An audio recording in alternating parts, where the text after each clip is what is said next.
There we go. There we go. All right. We are live right now. It's been a couple of weeks, but Yeah. we've had some things happening. You know what I mean? It is what it is. Life Moving is a happens. You bitch. just got to keep on living. Yeah, moving's a bitch. Oh, I hear that. I hear that. I think that's one of the reasons why I'm not interested in moving until I find my forever home. You know what I Yeah, mean? I mean, I started moving about a month ago. I went and got a couple things still today at the old place. Like, Wow. Wow. Dang. yeah, Well, yeah. So no, like I'd prefer to do it in one chunk, but if I could do it over time, piece by piece, that's probably easier in some ways. yeah, we were in a weird spot because we had shithead landlords who we knew there was no chance of getting the month we just paid for back. So we had that month, and then we had the month from when we paid first and last for moving in, which gave us we moved in around the middle of September, Okay. uh, and then we had the free month of October, so we have that place till November 1st still technically, Oh wow. Throw a party there, bro. right? Throw a party. If it Actually, wasn't if if we it weren't in the was, middle of a pandemic, maybe. I keep forgetting. It's not even like I forget. It's a passing thought. It Yeah. is. Oh It yeah. is. No, It I is. feel you. I feel you. Mhm. Mhm. Man, this it's been hectic in these last couple of weeks. I mean, we could go back to Clash of Champions if you want to give it a quick rundown. Yeah, I think we should just go over Clash just because it's a pay-per-view. Yeah, I Yeah. don't have that So, link here, so oh, did I not send that one to you? no. All right, in one sec here. Bum, bum, bum, bum, bum. Bam, bam, bam, bam, bam, bam, bam, bam, bam, bam, bam, bam. Metal, metal, metal, metal, metal. All right, All right, there we go, Clash. there we go.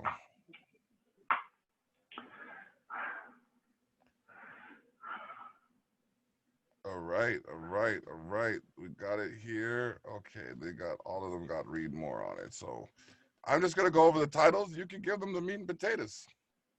Yeah, that's what I'm thinking too.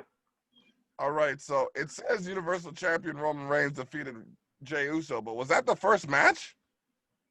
I was just gonna say I feel like it wasn't. I feel like it wasn't even nearly the first match. And actually, what's going on here is they've got their quick hits in reverse order. So they're going main event to see, like, the very bottom is kickoff I match. see that. I see that. I see that. So we'll start that over again. Sorry, spoiler alert. Yeah, for those of you listening. All right. I didn't even give them the introduction. It should have sounded You more along the didn't. lines of finally, the Black and Thili have come back to internet. The internet. To To the Zoom. internet. Did you see him do that if you smell what the Rock is cooking at the UFC conference? No, I didn't. When was that? Yeah, Oh, yeah, I did. Yeah, I did. yeah. Yeah, for the BMF match in November, I think it was. Somewhere along those lines. We'll talk about that later. Yeah, yeah. But to start it off, as they did the kickoff, SmackDown Tag Team Champions Cesaro and Shinsuke Nakamura defeated the Lucha House Party. Yeah, surprise, surprise. Who would have thought the Lucha House Party wouldn't come out on top of the match? Um, I don't know that they've won a match since they went on a 12-week undefeated streak against the Revival top guys. Um, but I don't get to say that enough anymore. No. Um, but yeah, Lucha House Party. I mean, they are showing some dissension in those ranks. What's his name? Kalisto seems to be Yeah. getting a little big for his britches. Ironically enough. Yeah, I know, right? They don't seem very pleased with him at all. The other Grand Metalik Lindsay, and you know what? Like, and I have to look at it this way. Lindsay Dorado added me on Twitter, so if I'm going with anybody, it's my dude, the Golden Cat. You know what I mean? yeah. So, Man, I got so excited yesterday. I was on Instagram and I hadn't been on there in like a fucking hot minute, right? yeah. And I had on my follow request thing, I had a follow request from Tegan Knox and WWE account, Yeah, and I was right. like, oh shit, and it's a fake account. I'm like, God damn it. No, this was the certified Lindsay Dorado, bro. I checked it out. Oh no, I feel you. I'm just saying that Okay. it reminded me of But, oh no, my that would have heart been terrible. of my heartbreak. Oh, but Yeah, I was heartbroken. oh yeah, I thought me and Tegan were getting married. Oh shit. Moving on. Oh man, Sami Zayn defeated Jeff Hardy and AJ Styles to win the Intercontinental title in a ladder match.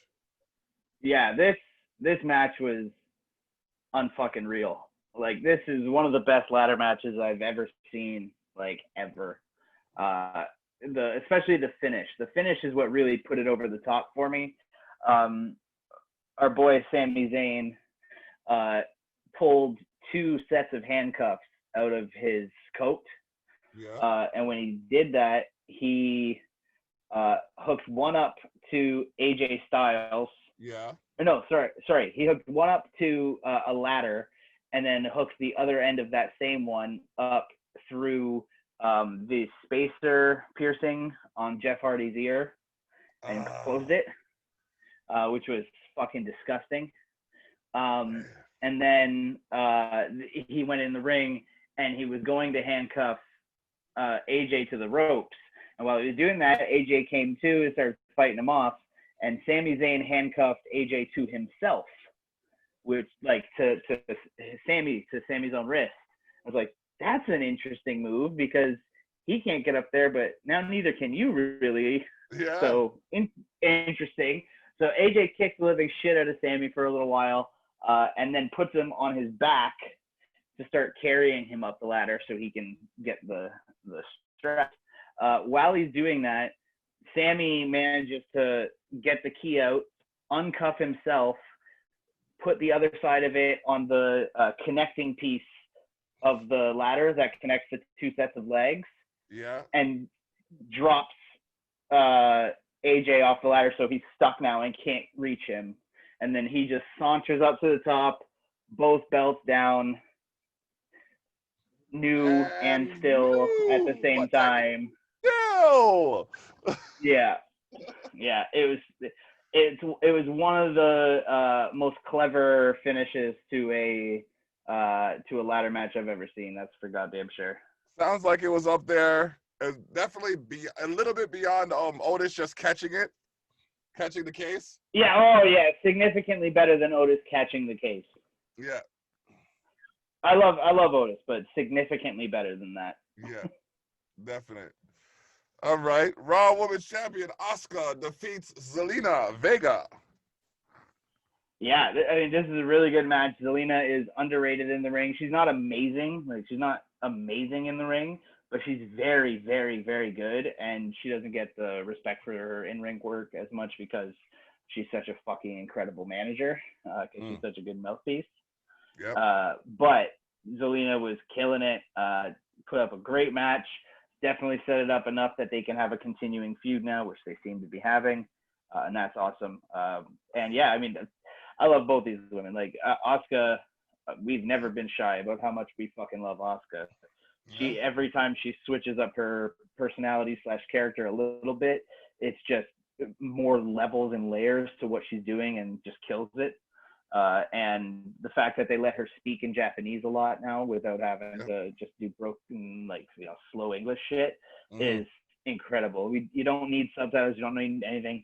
She's telling you what she's saying with the emotion in her voice, with the passion that she's saying it with. So you don't have to know what the exact words are. You get it. No, you can figure it out. Figure it out through the and the body fact language. that they let that is good. exactly. The fact that they're letting her do it that way is so much better than the goofy shit. Because let's not forget, when we were kids, we had Kai and Tai, and Kai and Tai would come out and they would just do bad kung fu movie dubbing over their voice from some asshole in the back. Yep. Which was awesome. I love it. It was great, but it's not it's not very 2020, I suppose. Yeah, nah. Probably some people might get offended for that kind of stuff now. So yeah, exactly. All right. We got the Raw Tag Team No, we don't. We got the United States Champion Bobby Lashley defeating Apollo Crews. Yeah, this was a sad one. Love Apollo. He had a great start as the United States Champion. He was doing real well. Then he got injured for a little while, but then they just stopped really using him even when he came back. Didn't stop using him, but they stopped having him defend his belt. It was just kind of constantly in 6-man tags with Cedric and Ricochet, or Alexander and Ricochet, or whatever, the combination of the three, right? So it makes sense, but we'll see what they do with the storyline moving forward. Right now, obviously, I mean, we'll get to it later, but right now the Hurt Business has obviously got some retribution coming their way. All right. Well, before that, the Tag Team Champions, the Street Profits, defeat Andrade and Angel Garza. Yeah, this looks like the Angel Garza Andrade team up is over because we'll get to it later, but one of them has been drafted away. They're fucking awesome. They're a great team while they're going. Zelina seems to be going out and doing her own thing rather than just managing now, so it makes sense. And yeah, I mean, I was always Street Profits are fucking unbelievable. They're absolutely killing it. Really fun match and a goddamn great tag team. All right. Ooh, well, Sasha Banks. Thumbnail. What up? Do yourself a favor and click on that Sasha Banks story to get down to the Sasha Banks Bailey thumbnail. Read more. Sasha Banks attacked SmackDown Women's Champion Bailey after she lost to Asuka via disqualification. Yeah, Sasha looks damn good. Great match between Bailey and Asuka. It wasn't very long. It was kind of what we expected. And Bailey quickly got herself disqualified so that she would retain her belt. And then out came Sasha Banks, dressed like one of the Fly Girls in Living Color. She kind of beat her ass for a little bit. Bailey ran away, and we're gonna get. How about that? We take a fucking couple weeks off, and they finally fucking pull the trigger on goddamn Sasha versus Bailey. The thing I've been fucking asking for fucking how long? But like literally the time when we're stuck and can't do it, they fucking go ahead and they're like, "Hey, bye, guess what? Suck my dick, WWE." That's great. Well, the thing is, you can rest assured that we called it. I know you begged for it for a fucking year.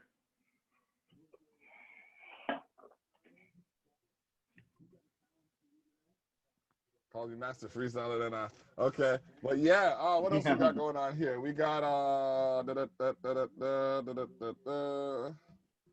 I gotta get back to my page.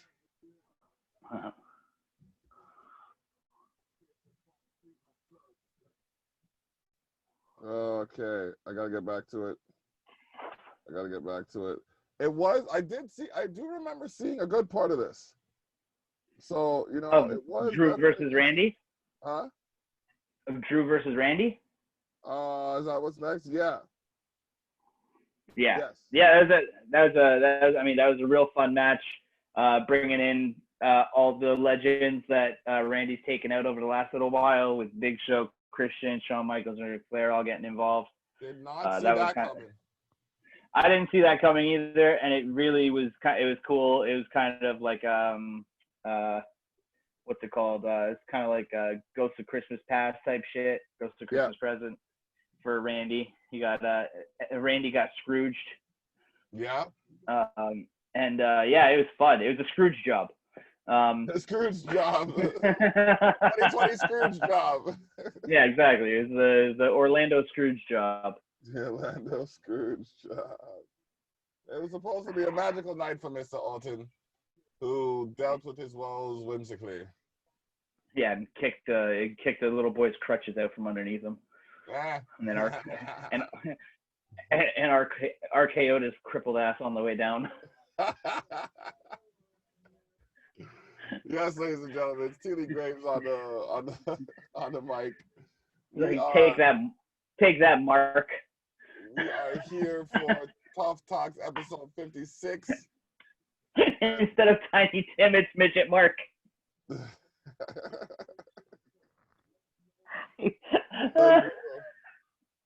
brutal. Speaking of brutality, we saw the vicious side of Roman Reigns as he defeated Jey Uso to defend his Universal title. Yeah, this is a great match. The Heyman, what's it called? The Heyman Reigns team is fantastic. It's cool seeing Paul be a mouthpiece for somebody who can also speak for themselves a little bit. Mm-hmm.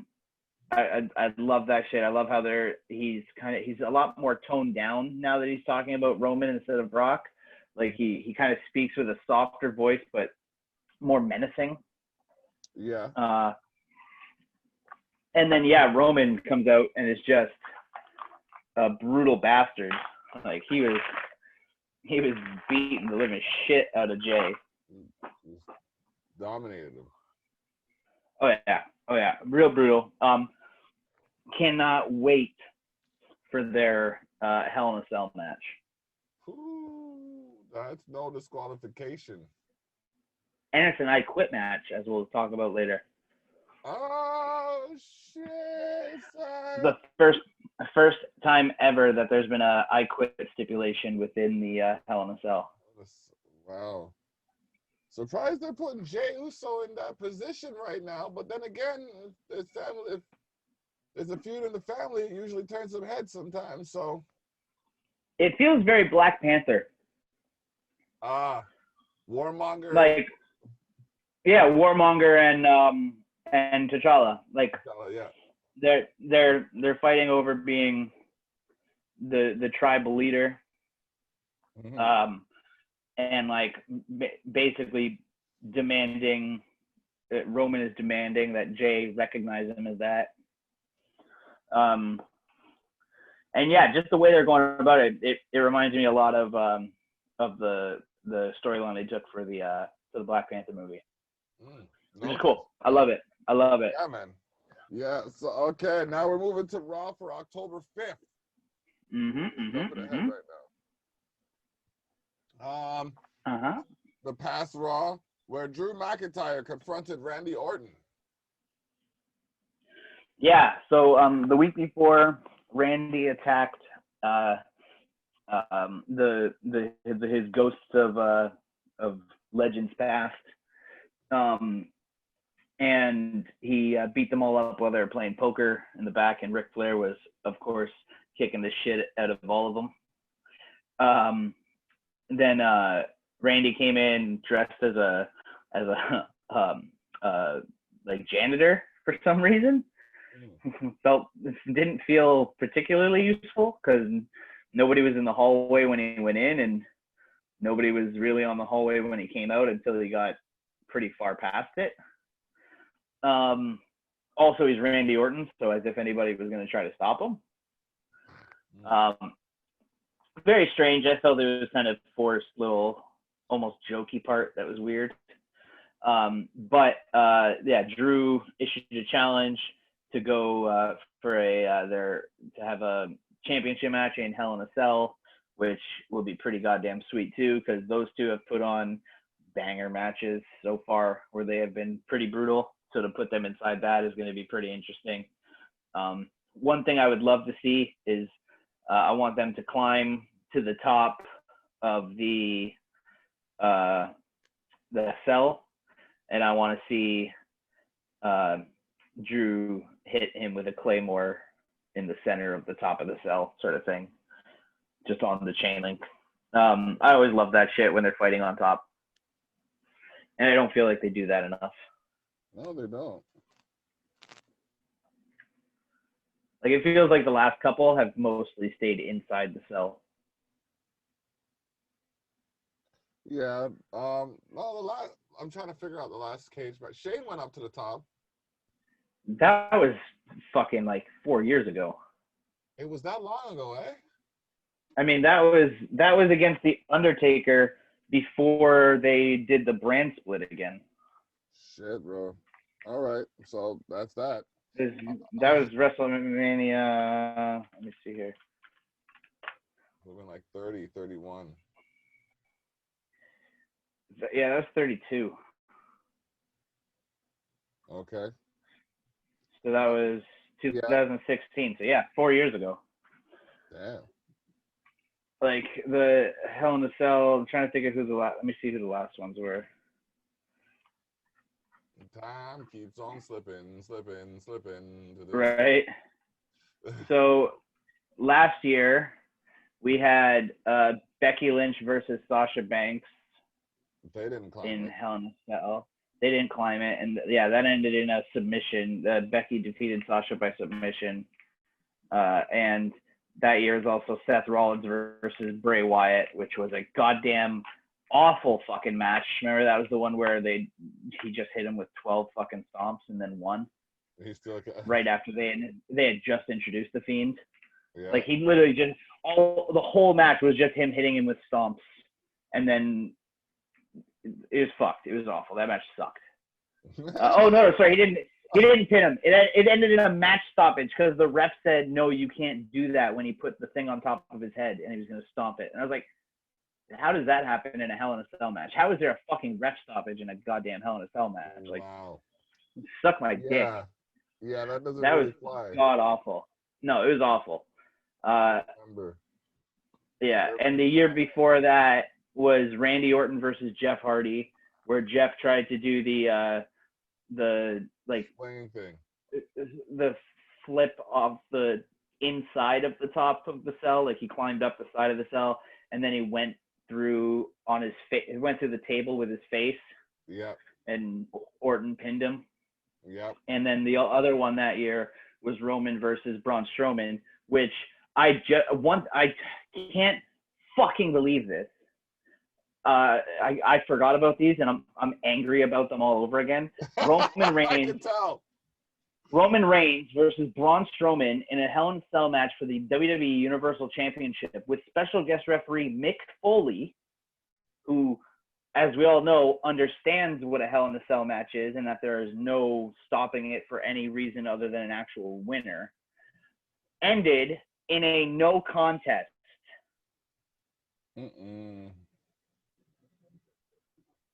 Like, that's fucking bullshit. And the year before that was amazing, because the year before that was Kevin Owens versus Shane, and the Usos versus the New Day in the tornado match for the SmackDown Championship, SmackDown Tag Team Championship, where they handcuffed the New Day on the ends. So yeah, they haven't had a solid like double of Hell in a Cell matches since 2017, and this year they're gonna do 3 of them because we've got Reigns versus Uso, we've got McIntyre versus Orton, and we've got Bayley versus Sasha. Ooh, yeah.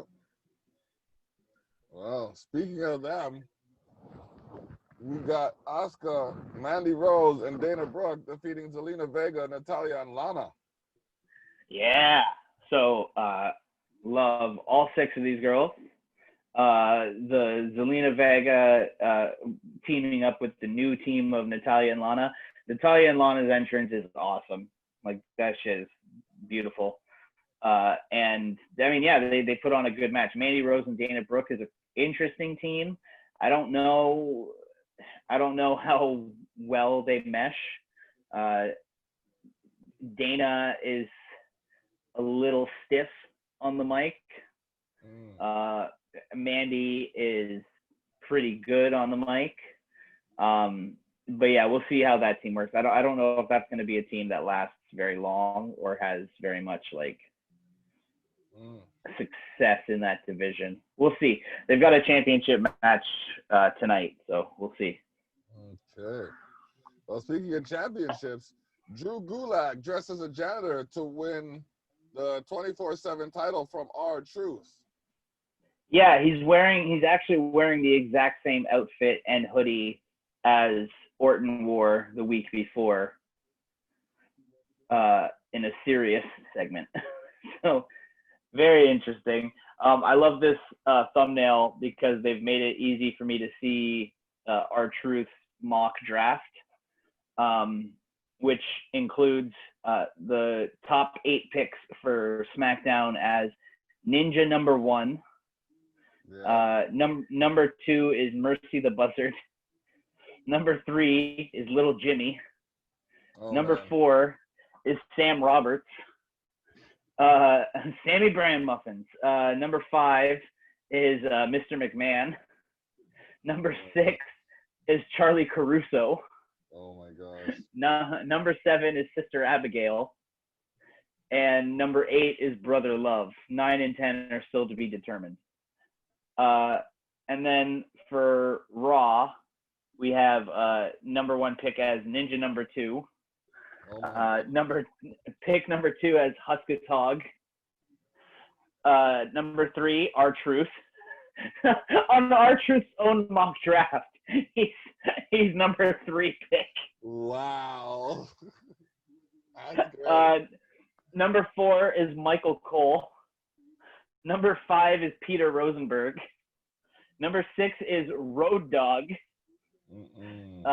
Number 7 is the other Carmella. Not Carmella, the other Carmella. And number 8 is Ranjin Singh. And I don't know who that is. But yeah, I mean, this is pretty quick. Gulak, as Truth was doing his mock draft, Gulak kind of turned around and just rolled him up. And oh no, he made him trip over a bucket. Yeah. And then he pinned him and became the new 24/7 champion. And I'm sure that it will be a long and lustrous reign for Mr. Gulak.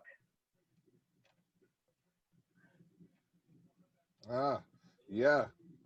That's, what was his 40th reign or something like that? That was ended? Yeah, I think that one. 40th or 41st, because spoiler alert, but on Friday he got his 42nd. Yeah. Well, before we get to that, let's talk about how Seth Rollins and Murphy defeated Dominic Mysterio and Humberto Carrillo. Oh my God, Humberto Carrillo is still around us, everybody. Breaking news. Power Rangers. Yeah, I will say this: he did get rid of the Power Ranger outfit, which was good, and he didn't seem to be smiling as much, which was also good. Whoa, man. They also they teased some more dissent in the ranks between Murphy and Rollins.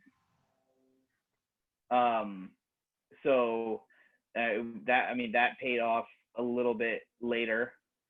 But yeah, they got a little bit of I guess what they're saying here, if I'm getting the entire message of what this story between Murphy and the Mysterios is right now, is the thing they're trying to tell me is that Rey Mysterio's daughter is super fucking hot.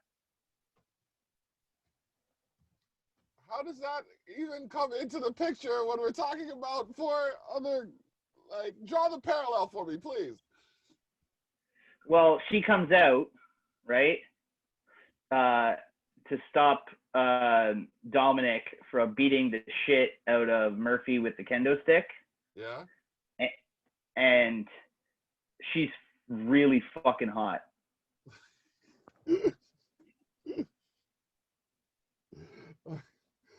Okay. All right. I see. End of parallel. And the parallel. I mean, I don't know what else to say.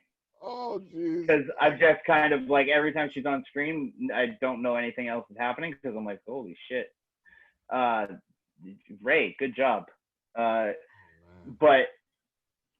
I don't even understand. I think it's getting a little weird, like bringing in all of Ray's family. Like it's kind of it's a little weird. Like I don't know how else to explain it other than it's a wrestling show and I'm seeing Ray, not just Ray and Dominic, the two who can wrestle, but I'm seeing Ray's wife out there every week, and I'm seeing Ray's daughter out there every week now. And it's just very confusing. Is this girl gonna wrestle? What the hell's going on? Maybe. You never know. I don't know, and that's what I'm saying. I don't understand. The only thing I can get from it is that Ray's daughter is so hot that a brainwashed cult member was like, yo, fuck that cult leader in like a week and a half.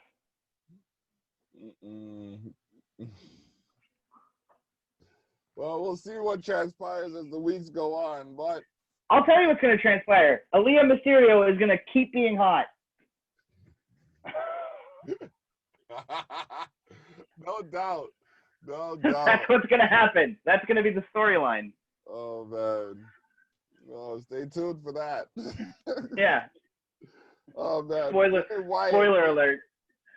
Spoiler alert. Oh, man. Bray Wyatt gave Kevin Owens a warning ahead of his battle with The Fiend. Yeah, this was a cool little Firefly Funhouse segment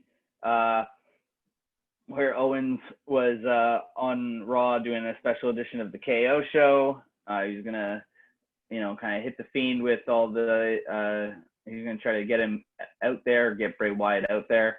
But instead, Bray showed up on the Titantron inside the Funhouse, did his usual thing, very, very creepy talk. Talked about what he did to Alistair and what he did to Alexa, and how he was going to do the same thing to Kevin, and that Kevin should really just let him in. And then Kevin decided to go into the back to go find where the Funhouse was and attack Bray. But on his way up the ramp, what's his name? Aleister Black attacked him and then hit him with a black mass, leaving him kind of out cold on the ramp. Really? Aleister Black turned heel? Get it? Aleister Black turned heel? I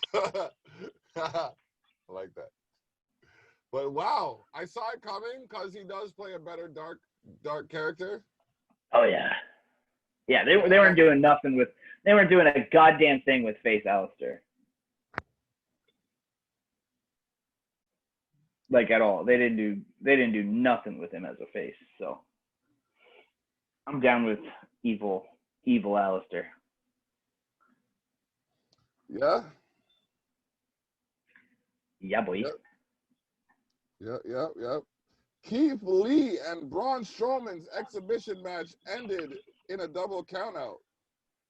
Yeah. So I mean, not a super fun or satisfying way to finish a match between two monsters like this, but it was the only way to end it, really, because you don't want either of them to lose. But yeah, Keith Lee versus Braun Strowman was fucking hella fun. The countout was okay. The cool part was that it kind of kept going with them trying to get at each other afterwards. I would love to see a Strowman Keith Lee feud. I think those two would fucking tear the house down. The same way he did with Dominic Dijakovic. Yep. Like, yeah, like let's go. Let's fucking go. Yeah, man. Sorry, I got some business going on at the same time here. Yeah. Share to the story, boom. I got to Johnny Armani video's up.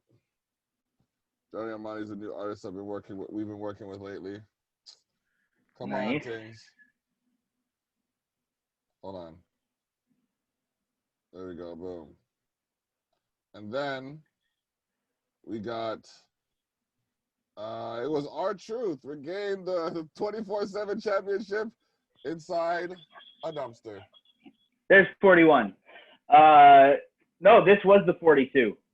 So yeah, this was what made him a 42-time. Yeah, see, I was right. 20, I was like 25-8, 64 I-97 West European TV champ of the world. of the world. Yeah, he dragged him into the dumpster. We couldn't see what was going on in the dumpster. Our man, the referee, counted 1, 2, 3, and R-Truth popped out with the title. So that was awesome. I love it. I love it. The 24/7 championship bits continue to be gold, and I'm convinced that it's just Truth writing them. Now R-Truth has won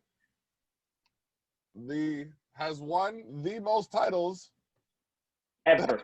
has won Ever. title more time than anyone else has ever won a title.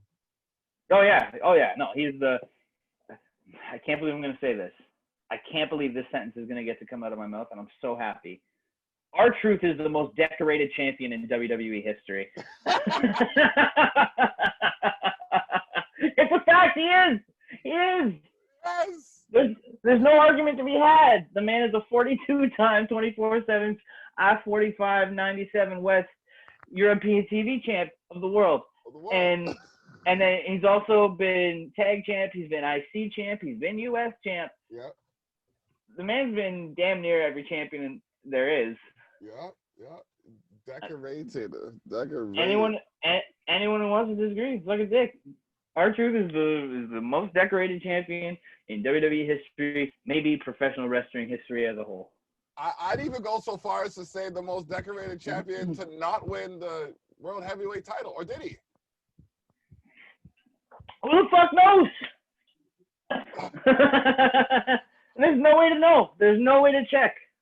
Oh, man. All right. Well, speaking of checking, the Hurt Business checked Ricochet and Apollo Crews as Bobby Lashley and Shelton Benjamin defeated them. Yes. Yes. I can't remember. Yeah. So, Bobby Lashley and Shelton Benjamin, they beat the living shit out of Ricochet and Apollo. How did it end? I think, Lashley hit him with a spine buster and hit him with the Hurt Lock, which I'm guessing, I can't remember the ending, but I'm guessing that's the not Coquina, that's his Full Nelson. Full Nelson, yeah. As they now call it, the Hurt Lock. The Twisted Full Nelson. Because get it? Like the Hurt Locker. But Yep. Awful. Fucking Montavious came up with that name. I guarantee it. Oh man, yep. Son of a bitch. Montavious, it's Montel. Yeah, that's what I said. Montavious Vitruvian Porter. Oh man. Devon. Speaking of things, speaking of hurt, Aaliyah stopped Seth Rollins from continuing to attack Murphy. There's other people in that segment? Yeah, Seth Rollins I didn't and Murphy. I didn't even see them.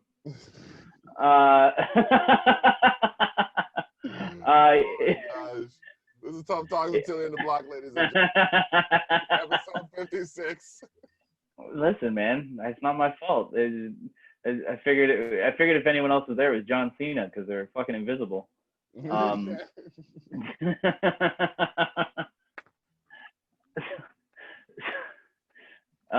so yeah, Aaliyah came out. There's the sound of stomping was happening. I don't know where the fuck it was coming from, but there's a sound of stomping, and then Aaliyah was like leaning over something, and this other thing was trying to hit it, and she was like, "No, please don't hit this thing I like," and then walked to the back. No, the Mysterio family actually came out and helped. So I don't know if maybe they're gonna do something where they're like, oh, I know he tried to blind your brother, and he helped blind your father twice, and he's done everything to make our family's life a living hell. Screamed in your mother's face.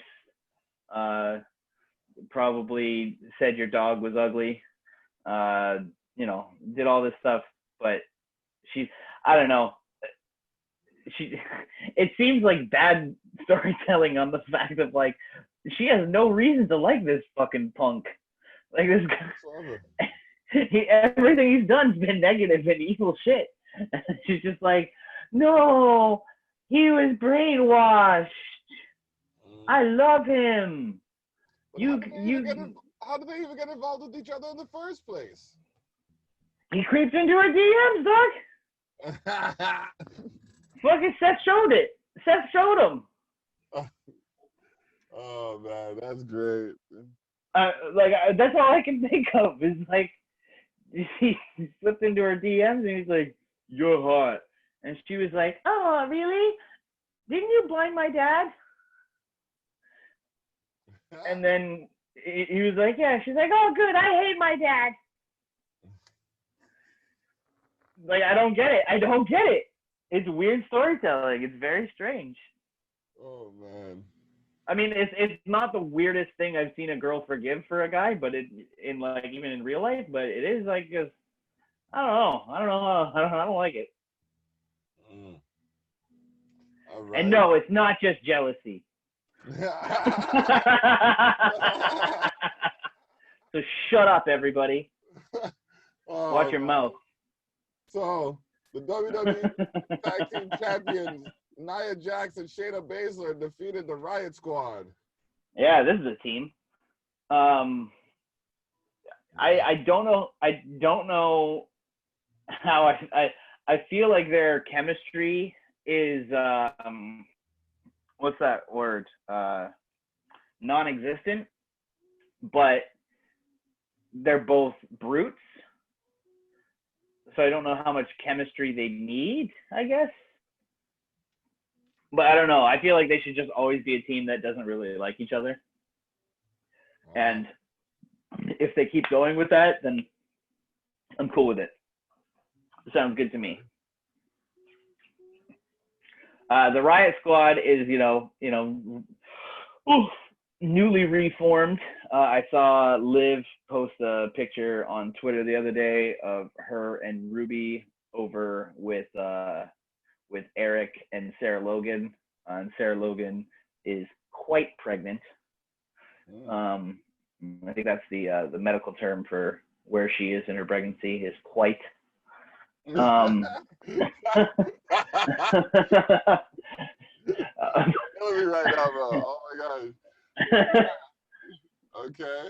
But yeah, so the Riot Squad they reformed them, but they haven't necessarily like done much with them. Like they kind of get a couple opportunities, but they seem to lose significantly more than they win.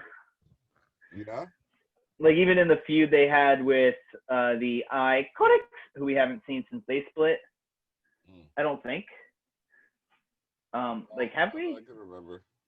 We haven't seen. I don't think they've done anything since they split them up, which begs the question: why split them up? You know what I mean? Like what?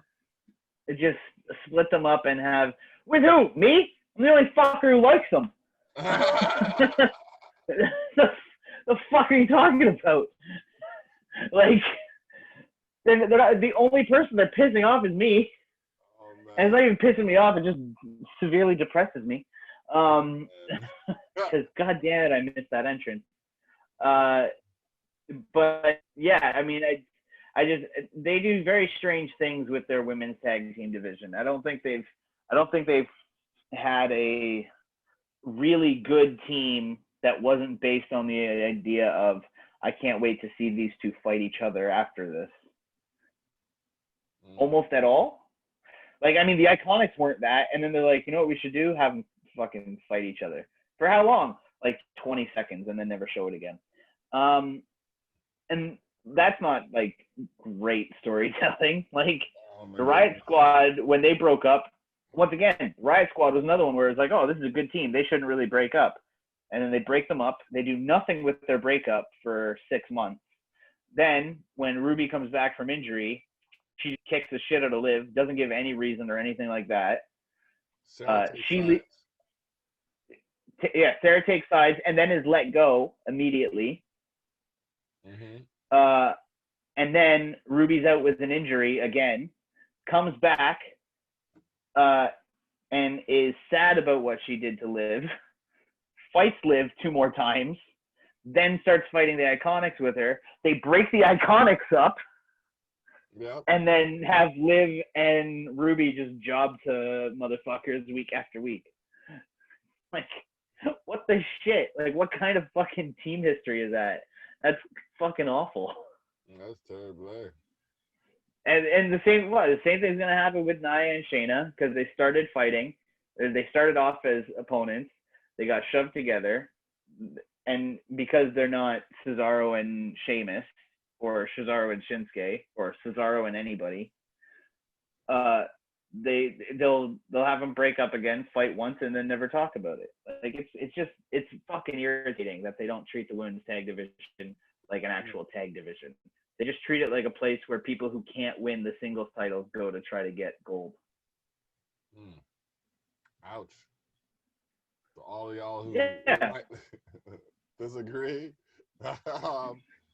well, don't at me. The only people who are going to disagree are whatever fucking chodes they have writing the women's tag team division, and they can at me at any one of my 17 fucking Instagram accounts because I keep fucking forgetting passwords. I don't give a fuck. He called you chodes. Mustafa Ali.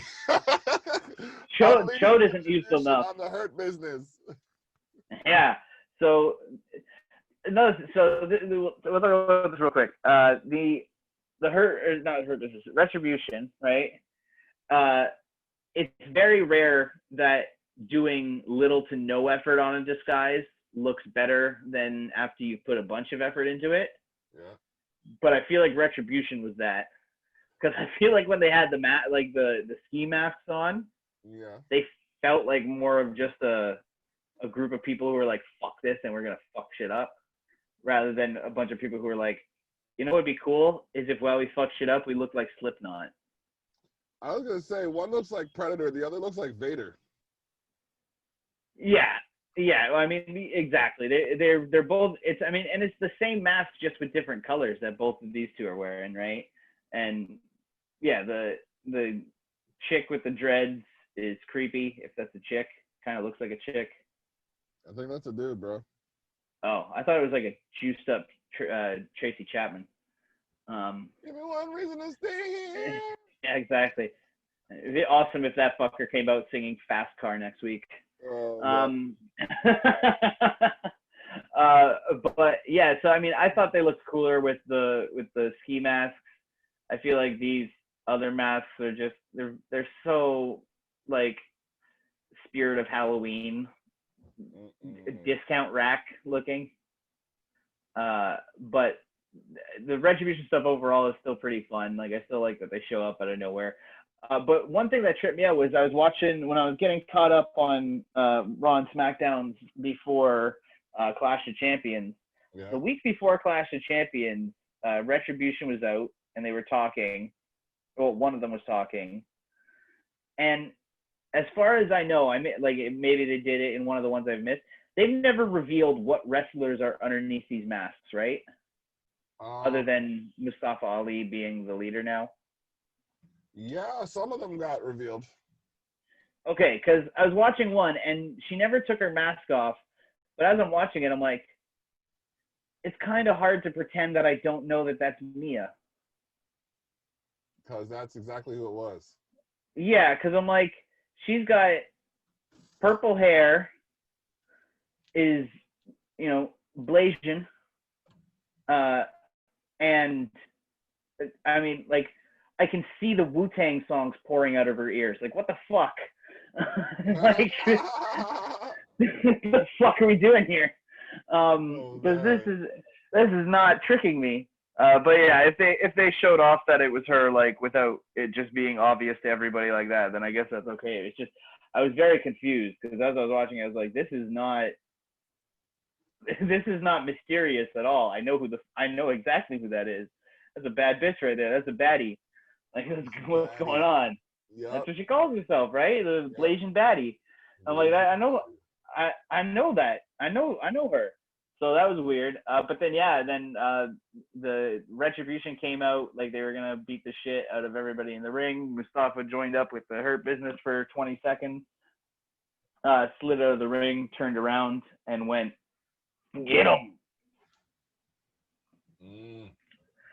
So yeah, I mean, apparently from what I saw on uh, Twitter, on Mustafa Ali's Twitter, there's going to be an explanation tonight.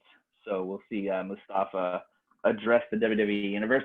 I think this is good having Mustafa be the leader of this, because then what they can do, not that they will do it, but they should, is tie this into the truth will be revealed segments I that were was happening thinking with the that. backstage cameras, because that was supposed to be Mustafa and Shorty G who were doing that, because when people took the audio and kind of de-distorted it, the two voices were Mustafa and Shorty's. I don't see them bringing Shorty into this Retribution thing, but I do think it's cool to give this to Mustafa, have a new faction that's kind of running roughshod over shit, and have Mustafa, a young bad, not young bad, but a young really amazing wrestler, have him be the lead of this. And I think their motivation, from what I saw Mia say under that mask, she seems to be, their deal seems to be, just because you gave us a contract doesn't mean that you've done anything for us, type shit. So I think, yeah, I think it'll address like underused characters and stuff like that, which I'm always a fan of. Bring those motherfuckers in more. Yeah, buddy. Especially since you Let got these three motherfuckers earn hours. the money. I know you got 3 hours and you play fucking, and you have two separate matches that have to do with the goddamn that are, all centered around the Aaliyah Mysterio being hot. Hmm. Yeah. Okay. Sure. Randy Orton, Dolph Ziggler, and Robert Roode defeat Drew McIntyre and the Street Profits. Yeah, they did. So we didn't get to talk about that because he came back right before Clash of Champions. Robert Roode is back, looking great, looking glorious. He's got the old intro back and all that. He got rid of the stupid mustache for the full beard that he used to have. Love it, love it, love it. Only thing I don't understand is why they still got to call him Robert Roode instead of Bobby Roode, because Robert Roode still doesn't like float off the tongue as well as Bobby, I feel. But still great. I mean, I love seeing him back. I love seeing that DDT, the glorious DDT. Yeah, this is a cool match. Drew hit Dolph with the Claymore, and he hit Roode with the Claymore. And then as he turned around, he got RKO'd by Randy. Big 1-2-3. And those two will face off at Hell in a Cell. Unless, actually, no, that's not the one that they, for some reason, on SmackDown this week, We're having a WWE Universal Championship match between Roman Reigns and Braun Strowman. Does anybody think Braun Strowman's going to win that fucking match? No, because they've spent all this time and energy building up Jey Uso versus Roman Reigns a week after that. So I don't understand. I don't understand why they're having that as a championship match. They should just have it as a match, or throwing don't. people off to throw us off. So we have to recalculate our WWE math. Yeah, it's not gonna do shit. That's not gonna affect the math. Hey, that ain't gonna affect the math. Remember gender. Remember gender. Yeah, but that was different. That was not the same thing. It's not that Braun Strowman can't win a Universal title. This is a thing where it's they're already set. They've set up a match for that champion and a storyline with that champion for the next week. That is a very personal one-on-one type of feud, right? So we know that whoever that third person is, no matter who it is, whoever that person is who's coming in to face Roman next week, unless it's Jimmy Uso, is not going to make any sort of interesting three-way in the cage for an I Quit match. So we know that's not going to get switched. We know Jey versus Braun or anybody else is also not a title match that we're looking for. The title match we want is definitely Jey versus Roman.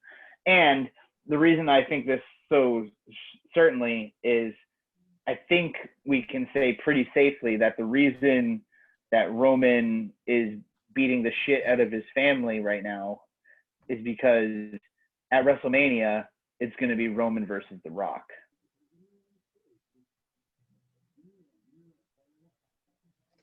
And that being said, we're going to go to the show that The Rock created. Smack us down on your candy ass. If it ends up being Roman versus The Rock at WrestleMania, it is. Like, that's definitely going to happen. That's definitely going to happen. There's a lot of talk, because there's a lot of talk about him being the chief and all of that stuff. And The Rock, high chief. Yeah, excuse he's like, excuse, I'm older. I have more titles.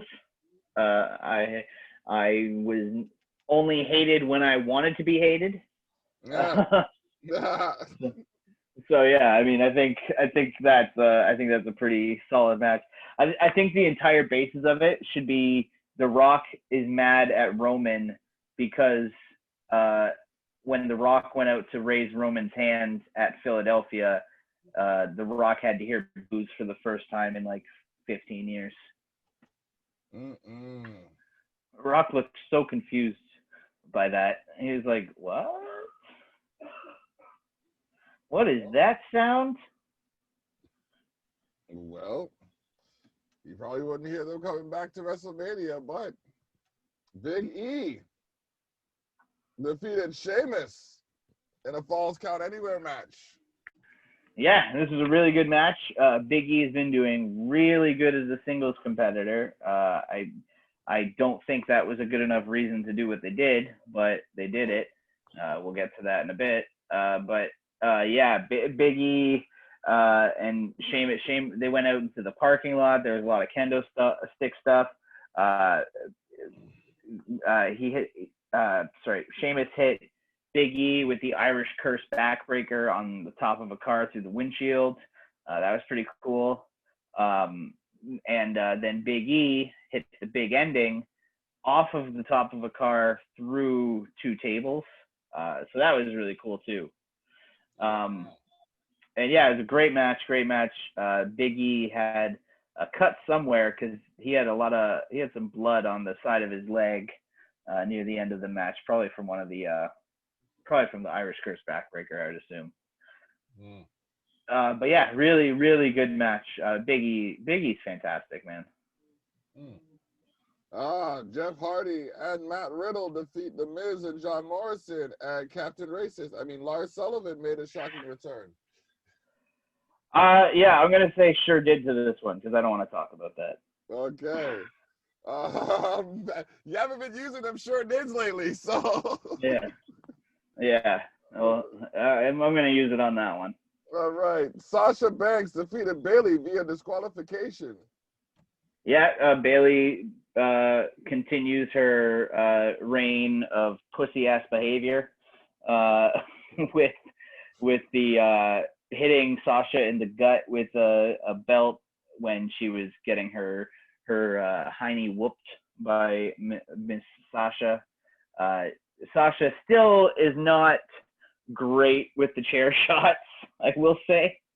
Her chair swings always look kind of weak. Like she just goes slowly, which I'm not a fan of. And the mix of her going slowly with Kevin Dunn's fucking ADHD cokehead camera cuts, it just doesn't mix, man. Oh, man. Like you don't have to cut the camera the second the chair touches Bailey's back every time, because it's gonna give me a fucking seizure at some point. Like it cuts so fast and so randomly with no rhyme or reason to it. Like there's no reason to cut away from it, and they just go to a different angle, and it's so jarring. It's just bad direction. Like it's so bad. I can't believe that after producing a weekly live television show for going on 30 years, that he still has trouble with basic cinematography. Well, someone needs to give him John Wick. Someone show him John Wick 1 to show how to cut during action. Get that, Kevin Dunn. You need to get that. Yeah, as Jim Cornette once said, "You bucktooth fucktard." Bucky Beaver motherfucker, I think he said once. Well, Shinsuke and Cesaro must have felt like that because the New Day defeated them for the SmackDown Tag Team titles. Baby. So, yeah, interesting. Very interesting. Kind of. They won. So, when I first found out about this, I unfortunately found out about this through Twitter,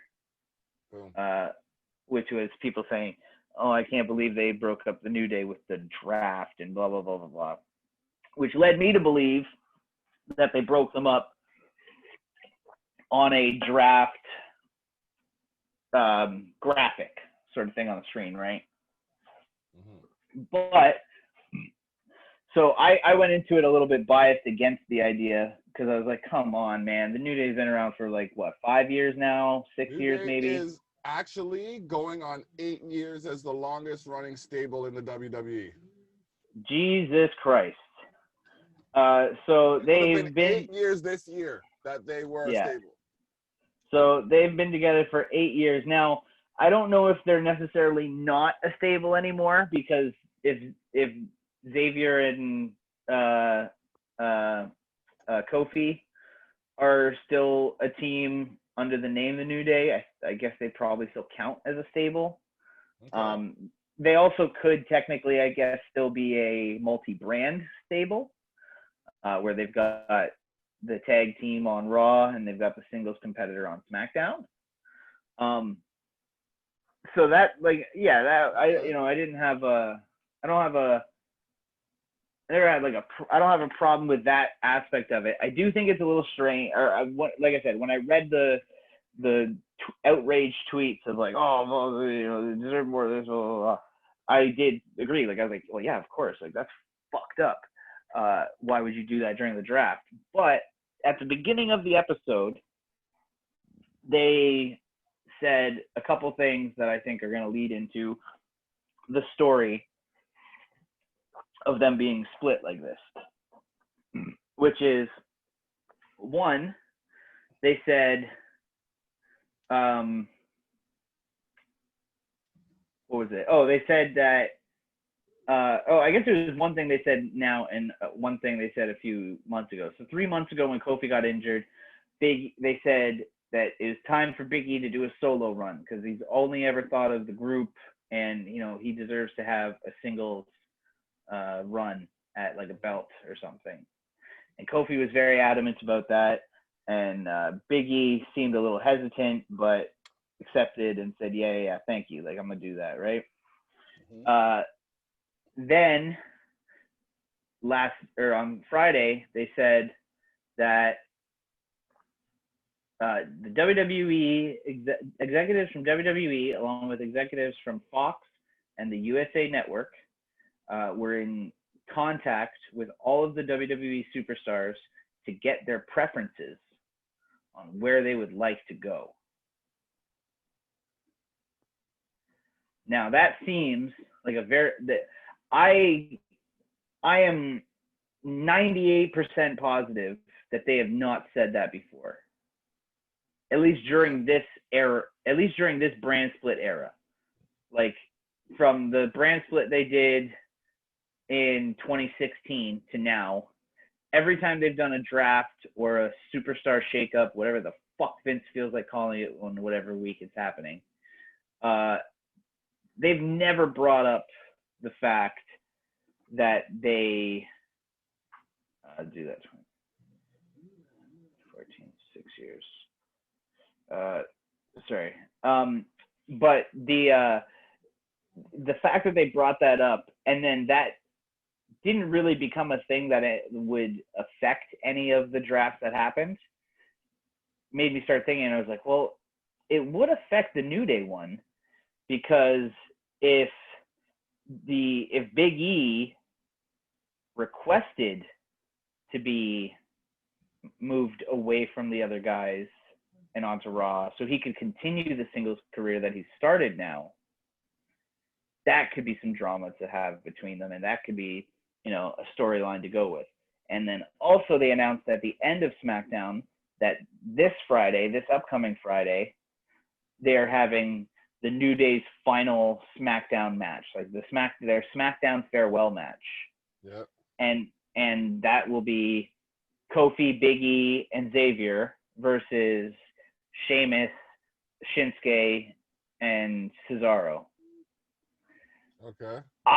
I think something's coming.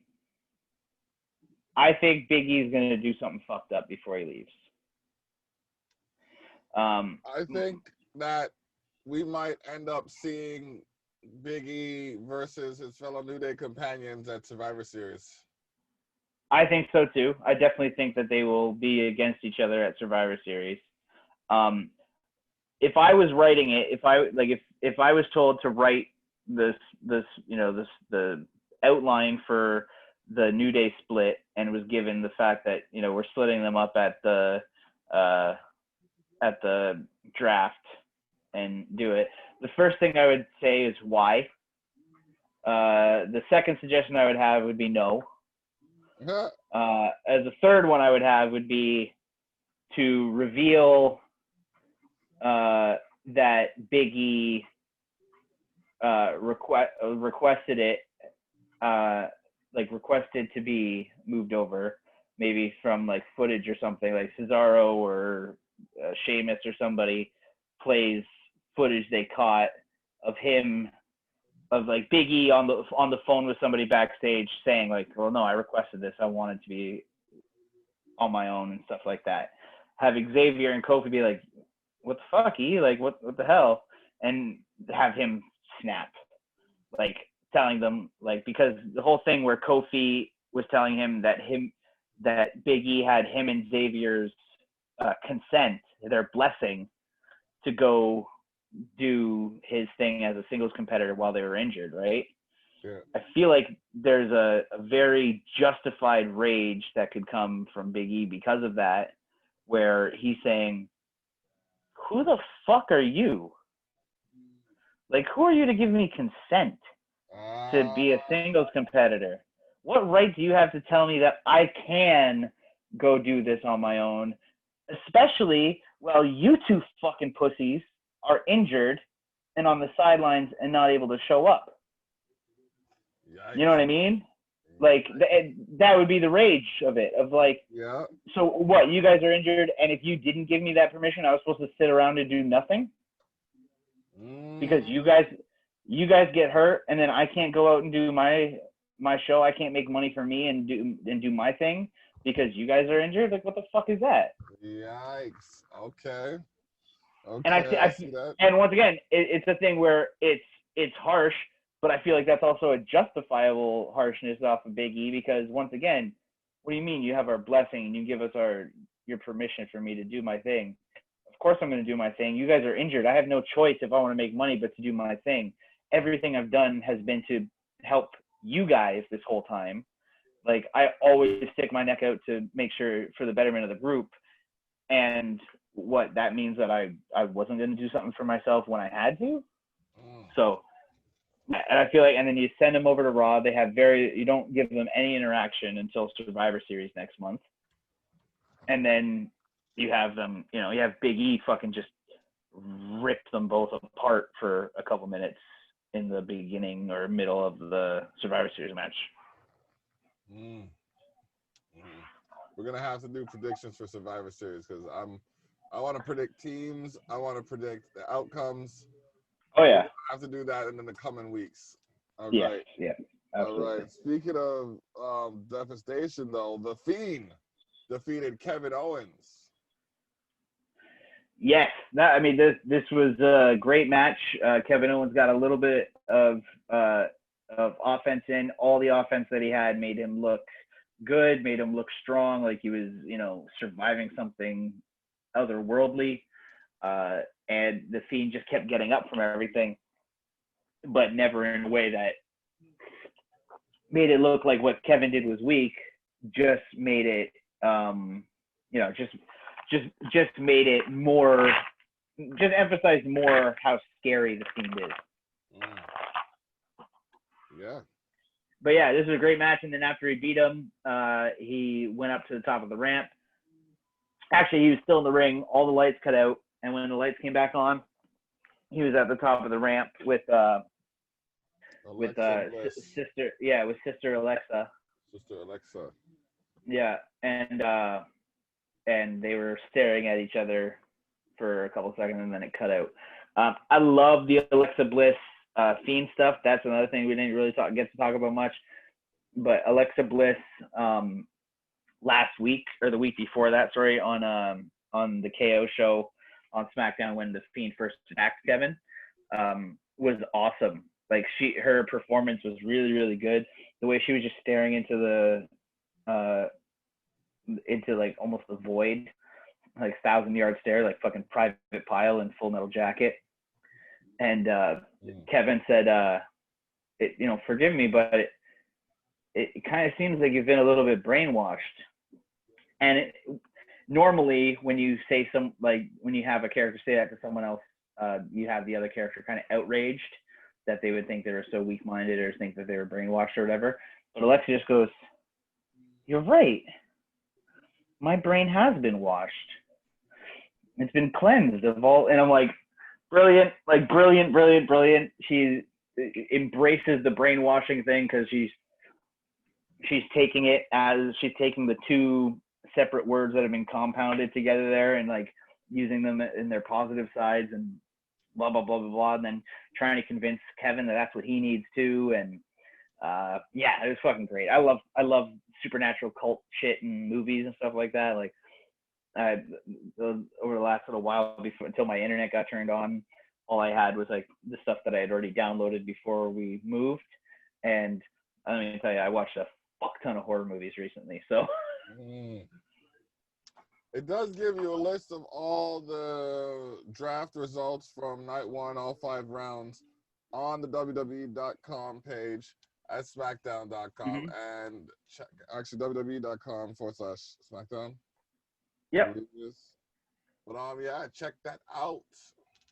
What else you got for us? That Anderson, I don't know his name. Adesanya. Israel Adesanya. Oh my gosh, bro, a diss on you. Like a diss on your fucking family. A diss on your house and home, bitch. I saw that, bro. My man Israel, my man, the style bender. Such a savage. So G. He beat that fucking juice monkey down, made it look Easy too. Paulo Costa, I want everyone to understand this. Paulo Costa cuts like 50 pounds to get down to 205. Or sorry, 185. Like 50. The dude's a big light heavyweight. Never mind a fucking middleweight. Like he's big for the next division up. Damn. And he was 12-0 going into this. And that includes a full 3-round fight against my boy Yoel Romero, who's the scariest Cuban to ever live. Scariest Cuban to ever live. And he survived that for 3 full rounds and won decision. He knocked a couple people into a different goddamn dimension in his first like 5 fights in the UFC. Yeah. The dude's a savage. I've seen him lose, but it was an exhibition because it was during his season of The Ultimate Fighter when Chael Sonnen was coaching against Vanderlei Silva. Yeah. So it's just fucking crazy shit, man. Like it is the fact. Anybody who tries to deny my boy Israel Adesanya is fucking kidding themselves. He's the truth. Shout out to my boy Heath Embry. You're wrong. My man Heath thinks he hates him. He hates Israel. Just hates him. Doesn't like his personality. Agrees that he's a great fighter, but hates his personality. And hates his personality so much that it allows him to make silly decisions when it comes to UFC picks. Like any pick that is not Israel Adesanya. He had Costa going in. He was telling me how much he hated him before the Whitaker fight, all this stuff. And the next fight would seem logically to be Israel Adesanya versus John Jones. And some people are of the opinion that John Jones will body Israel. Just too big, too skilled, blah, blah, blah, blah, blah. He's not too big for Israel. He's not too skilled for Israel. Israel has had over 100 professional fights. Like he's had 80 or 90 professional kickboxing fights. He has now had 21 victories and 0 losses in mixed martial arts. John Jones has lost his last 3 fights, arguably. The only reason I say arguably is because he got gifted his last 3 fights from the judges. Well, no, he got his last 2 fights gifted to him from the judges. The fight before that was just goddamn lame. And actually, no, he should have lost that one too because he should have lost that by disqualification. 3 fights ago, John Jones fought Anthony Lionheart-Smith. He kneed Anthony Lionheart-Smith in the head 3 separate times while Anthony was down on the ground and was considered a downed opponent by the commission's rules. That is a disqualification. But he wasn't disqualified. For some reason, the ref asked Anthony Lionheart-Smith if he wanted to continue. Now, the reason Anthony Lionheart-Smith's nickname is Lionheart is because that motherfucker doesn't quit. Like, the next fight Anthony had was against Shogun Rua, and he didn't quit even when his teeth were literally falling out of his head. He'd been punched so many times. Literally falling out of his head while he was getting punched in the head. And he's picking his teeth up off the ground and handing them to the ref. That's how little this guy quits. And the ref's like, do you think you can continue? After you got kneed in the head, downed 3 separate times. In my opinion, fuck that. The commission should have overturned that to a disqualification. Or at minimum, a no contest. The next fight John Jones fought was against Thiago Maheda Santos. Thiago Maheda is Sledgehammer.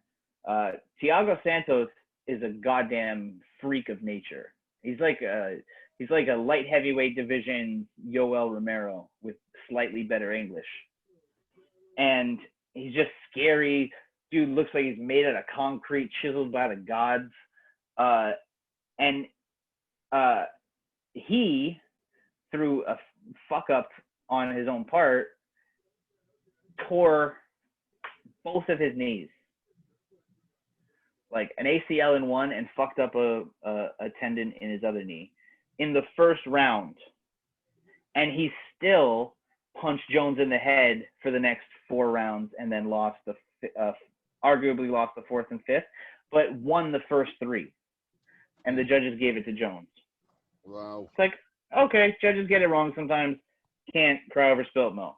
The next fight, he fights Dominic Reyes, who just lost to Jan Blachowicz for the vacated light heavyweight belt. Okay. But that was his first legitimate loss ever, because when he fought John, he's undefeated, and John ran away from him for 5 rounds. Ran away. Not even just backed up, turned around and ran several times. Wow. That ain't goat shit to me. Wow. That ain't goat shit. Like that's pretty pussy shit. And then refuses a rematch with Dominic, refuses to fight the other number 1 contender, starts arguing about money, and vacates the belt. Says he's moving up to heavyweight. Once again, not goat shit to me. And while we're on the point of not goat shit, hit and run on a pregnant woman driving a car, fleeing the scene, not goat shit. Juicing for God knows how long, and then lying about it, not goat shit. And this is a new one. So Izzy, this is where Israel is genius. Izzy is a Twitter god. Just a Twitter god. There's no getting around it. The guy will fuck up anybody's day on a Twitter rant. And he started roasting John Jones the day after he beat Paulo Costa. He starts just roasting Jones because Jones claimed that he would tear Izzy's arm off of his body. And Izzy goes, "Oh, really?" It starts shitting on him, dissing him, shit like that, right?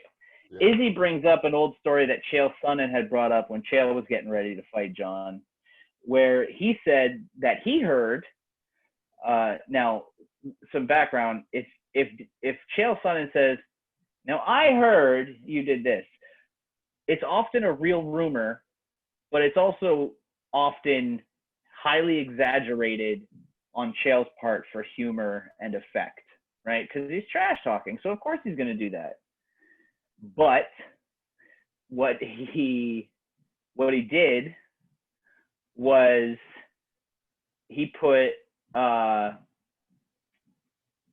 he called him out on that story, on the story Chael brought up, which was that years ago, John Jones was at his gym in Albuquerque, New Mexico. Okay.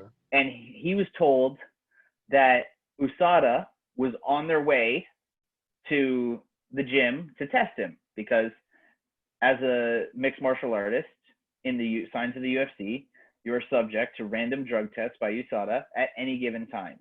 Literally any given time, day or night, 24 hours a day, 7 days a week, anywhere you are in the world. Like Connor's been out in Europe on like cruising through Spain and shit like that. And he got tested in Spain recently on his ship. Wow. So like these motherfuckers will get you. Like they'll come anywhere. He heard that, and this is according to Chael. He was afraid because he knew he would fail that test because the metabolites of whatever juice he had been taking would not have left his system yet, that he hid under the octagon in the gym, like underneath it, hid under there for 6 hours while the USADA guy waited outside for him. Wow. This is what Chael said. Now, nobody really, really believed that until Israel Adesanya made fun of John for it, and then John like a fucking idiot, admitted to it. No. Yeah. So after years of speculation and joking, Israel Adesanya, with like one tweet, was able to fucking make him confess it and look like a complete jackass to the MMA world, other than any dick riders who refuse to see anything wrong with somebody getting roided out. So yeah, it is. I would have to say that it is undeniable that John Jones has lost his GOAT status. Like, you can't be the GOAT with all this shit on you. You could be the pig. How many other people have this shit going on but behind doors, though? Right, but that's the point, is that he is so bad at this. He's either so bad at this that he's just getting caught because of, you know, random bad luck, or he is a consistent, and I think Charlie Murphy put it best talking about Rick James. He is a habitual line stepper. Habitual line stepper. He knows the rules, and he doesn't give a fuck. Like, people try to say that he should have his one loss overturned because he was beating the guy for the whole fight until he did a 12-6 elbow a bunch of times on a downed opponent, which is illegal. It's a stupid rule, but it's a rule. And they're trying to say, well, you know, he got busted for a dumb rule. Oh, so that rule was not a rule anymore? Well, no, it's a rule. Okay, but he should not have a loss for breaking that rule. Why? Like, what are we talking about here, guys? Like, what the fuck are we talking about here? Just use logic. That's all you need to do. There's plenty of GOATs. Like, there's plenty of amazing, amazing fighters in the UFC and MMA history. You don't have to make yourself look silly defending somebody who has been proven to be cheating to win. He's admitted to it. He's also admitted that he puts his hand out like this with his fingers straight out and not up like they have to be if you're fighting. Like, if you're fighting and you want to have an open hand out towards your opponent, has to be like this. Fingers towards the ceiling. Has to be. No exception.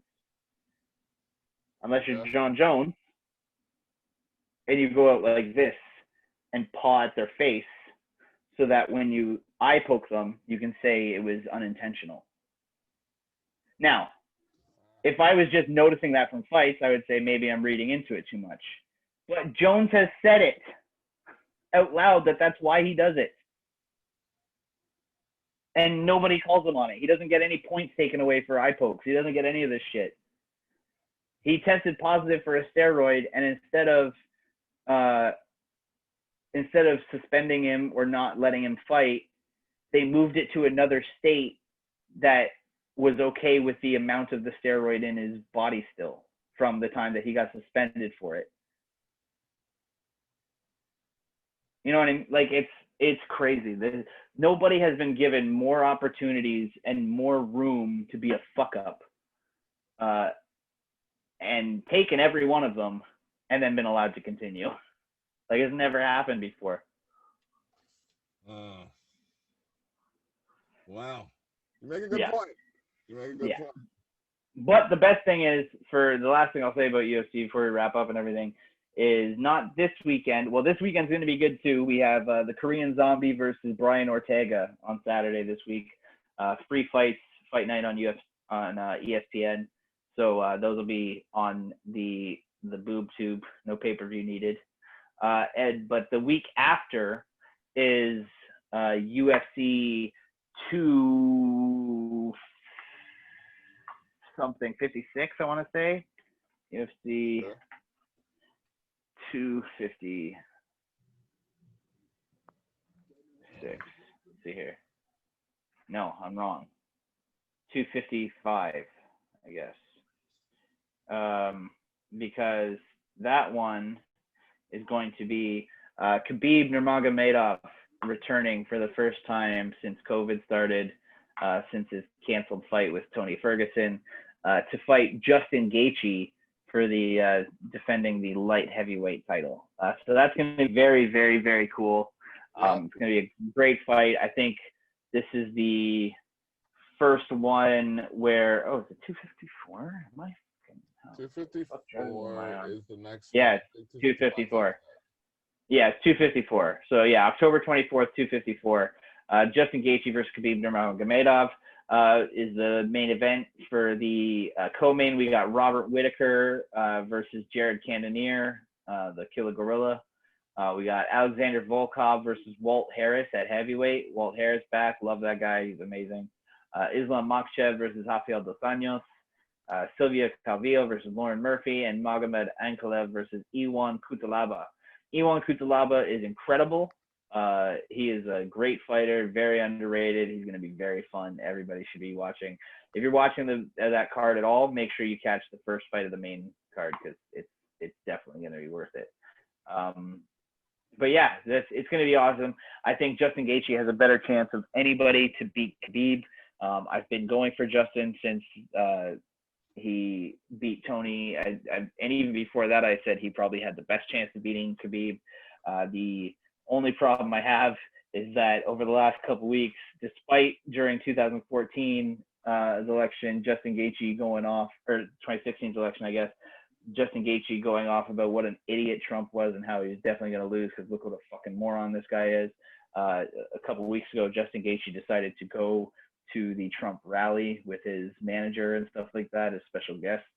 And that was a little disappointing. Kind of makes me want to see him lose now so that Khabib can lose to somebody else later. But yeah, I gotta say that I do. Overall, I want to see Khabib lose because I need to see that he's human. Like it's frightening to me. I'm sick of this Dagestani Terminator coming in and running roughshod over a whole division for years on end. But yeah, it's gonna be a great fight, great card overall, and UFC has proven that it has stayed stronger than anyone, like in sports during this goddamn pandemic. Yeah, it's been a rough slide, but we got through it.